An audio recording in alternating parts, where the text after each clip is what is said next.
اسلام ایک تعارف، صفحہ نمبر ہے 152۔ نحمدہ ونصلی علی رسولہ الکریم، اما بعد فاعوذ باللہ من الشیطان الرجیم، بسم اللہ الرحمن الرحیم، رب اشرح لی صدری ویسر لی امری واحلل عقدۃ من لسانی یفقہوا قولی۔ انسانی کردار۔ قرآن کی سورت نمبر 14 میں ارشاد ہوا ہے، یعنی سورت ابراہیم میں، کہ کیا تم نے نہیں دیکھا کس طرح مثال بیان فرمائی خدا نے کلمہ طیبہ کی۔ وہ ایک پاکیزہ درخت کی مانند ہے جس کی جڑ زمین میں جمی ہوئی ہے اور جس کی شاخیں آسمان تک پہنچی ہوئی ہیں۔ وہ ہر وقت پر اپنا پھل دیتا ہے اپنے رب کے حکم سے، اور خدا لوگوں کے لیے مثال بیان کرتا ہے تاکہ وہ نصیحت حاصل کریں۔ سورت ابراہیم آیت 24 اور 25۔ پھلدار درختوں کا یہ اصول ہے کہ وہ اپنے موسم پر اپنا پھل دیتے ہیں، یعنی سال میں جب وقت آتا ہے تو وہ پھل کے لیے تیار ہوتے ہیں۔ موسم آتے ہی ایسے درختوں میں پھول نکلتے ہیں جو بہت جلد پھل کی صورت اختیار کر لیتے ہیں۔ اگر آپ آج کل اپنے گارڈن میں نکل کر دیکھیں یا باہر جنگل میں جائیں تو مختلف درخت جو ہیں وہ پھل پھول رہے ہیں، اور انشاءاللہ چند ہی ہفتوں میں آپ دیکھیں گے کہ ان پر پھل بھی آ چکے ہوں گے۔ وقت پر اپنا پھل دینا یہ درخت کی صفت ہے، یعنی اچھے درخت کی یہ خوبی ہے کہ جب اس کا وقت آتا ہے پھل دینے کا تو وہ پھل دیتا ہے۔ یہی صفت انسان سے بھی مطلوب ہے۔ جو واقعہ درخت میں پھل کی صورت میں ظاہر ہوتا ہے وہی واقعہ انسان کی زندگی میں اخلاقی رویے کی صورت میں ظاہر ہوتا ہے۔ گویا ایک اگر مادی پھل ہے تو دوسرا اخلاقی پھل۔ پہلا واقعہ طبیعی قانون کے تحت پیش آتا ہے، یعنی نیچرل لا کے تحت، اور دوسرا واقعہ خود انسان کے اپنے شعوری فیصلے کے تحت کہ انسان اگر اچھا بننا چاہے تو۔ انسان سے یہ مطلوب ہے کہ لوگوں کے درمیان رہتے ہوئے ہر موقع پر اپنے قول اور عمل سے وہ اسی روش کا اظہار کرے جس کی توقع انسان ہونے کی حیثیت سے اس سے کی گئی ہے۔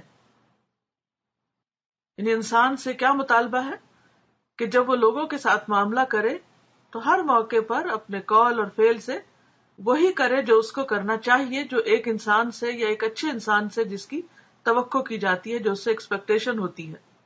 کسی معاملہ میں اس کو اپنا بیان دینا ہو تو وہ وہی کہے جو انصاف کا تقاضا ہو۔ وہ کسی حال میں بے انصافی کی بات اپنی زبان سے نہ نکالے۔ اگر کسی کی طرف سے کوئی اشتعال انگیز بات پیش آئے، یعنی غصہ دلانے والی، تو وہ اس کے مقابلہ میں تحمل کا انداز اختیار کرے، کیونکہ تحمل کے خلاف روش انسان کی انسانیت کے مطابق نہیں۔ یعنی ایک دم فلیئر اپ ہو جانا، غصے میں آ جانا اور انتہائی اقدام اٹھانے پر سوچنے لگنا، یہ سب چیزیں انسان کو زیبا نہیں دیتی۔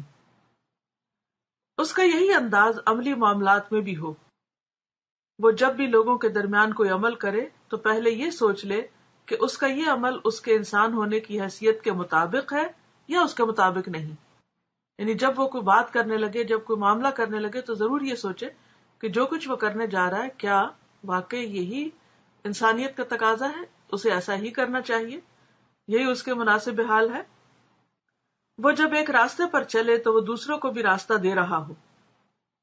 وہ جب دوسروں کے ساتھ لین دین کرے تو اس کا لین دین عین وہی ہو جس کی امید اس سے انسان ہونے کی بنا پر کی گئی تھی۔ تو یہاں ایک بڑی اہم بات سمجھ آتی، اگر آپ اصل مثال میں غور کریں کہ اچھا درخت جو ہے وقت آنے پر اپنا پھل دیتا ہے، اور جو بہترین درخت ہوتے ہیں وہ ہر آن اپنے پھل دیتے ہیں، اس میں وہ بریک نہیں کرتے۔ آپ دیکھیے کہ درخت پھل دینے کے قابل کب ہوتا ہے؟ جب وہ زمین سے اپنی غذا لے چکا ہوتا ہے، جب وہ فضا سے اپنی غذا لے چکا ہوتا ہے، جب پوری طرح میچور ہو جاتا ہے، وہ مادی غذا لیتا ہے اور مادی پھل دیتا ہے۔ ہم سب لوگ جو قرآن پڑھنے والے ہیں، ہم سے کس رویے کی توقع کی جا سکتی؟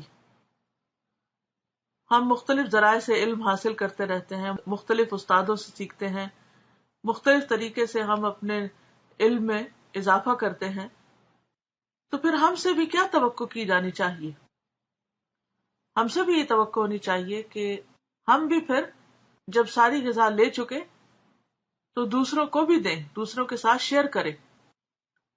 ہمارے اندر سے بھی ایسے پھل آئیں جو دوسروں کی زندگیوں کو فائدہ پہنچائیں، ان کے لیے صحت کا سامان بنے، غذا اور طاقت کا سامان بنے. اگر کوئی شخص علم حاصل کرتا رہتا ہے اور سارا صرف اپنے ہی اندر رکھتا ہے اور اسے دوسرے کے ساتھ شیئر نہیں کرتا، اور خصوصاً جب ضرورت پیش آئے کسی کو اس وقت اس کے کام نہیں آتا، تو ایسا شخص دراصل بہت خود غرض شخص ہے اور فطرت کے خلاف عمل کر رہا ہے. اور جو شخص کسی کو فائدہ نہیں پہنچاتا، خود اس کو بھی فائدہ نہیں پہنچتا، تو اللہ تعالیٰ سے دعا ہے کہ وہ ہمیں عمل کرنے والا بنائے اور واقعی ہم مختلف ذرائع سے جو فائدے حاصل کریں پھر اس سے بڑھ کر آگے دوسروں کو پہنچانے والے بنے. اللہ تعالیٰ ہم سب کی کوششوں کو قبول فرمائے. وآخر دعوانا ان الحمد للہ رب العالمین. سبحانک اللہم وبحمدک، نشہد ان لا الہ الا انت، نستغفرک ونتوب الیک.